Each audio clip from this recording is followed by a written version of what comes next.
ilang reminders na to, balik lang taw lang, for a good confession, kay usi kay usahay ang atong pagpangumpisal niya, dili maayo ang atong pagpangumpisal. Usa may unag yun atong himuon una, examination of conscience. Sa dili pa mo mangumpisal, ayaw mo pagtabi. Kanang mamalandong sa sala kay kumpisal, kay usahay, dugay kayo makasumpay, usa pa man to padre, analimot ako padre, kay mauna, sa dili pa mangumpisal, magtabi man, mamalandong daan. Sa dili pa mangumpisal, muna ito na itong examination of conscience. Sa akto na sa pagpangumpisal, palihog atong sundon tong insakto mga pamaagi, human sa inyong pagpangumpisal, wala ta ang absolusyon. Kaya na may upan nga, hindi ka magsugid sa ilang sala, mutindog na. Yung usaon ninyo, asa mang panalangin, gawa pa mo makadawan sa absolusyon.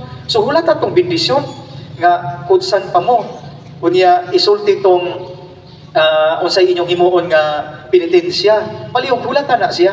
Kunya labaw sa tanan, ang kumpisal is not a time for counseling. Dinhigyod na sipyat kasagaran ng Katoliko. Confession is not equated to counseling. Ang counseling is focused on the emotion. Ang confession is focused on the spiritual things. Mauna nga pagpasaylo sa sala. Ang counseling, tampag mangguna siya. Ya, imagine ha? Ang counseling, ang proper counseling, pinakagamay na siya nga panahon is between 30 to 45 minutes. Ang counseling proper. Just imagine, moduol mo sa kumpisalan, magpa-counsel mo, yato ay daghang gasunod ninyo nga mangumpisal. Makaingon na laman ang uban, kadakog salaan niya sa kay dugay na human. So, kamo rin hinungdan pong makasala na sila.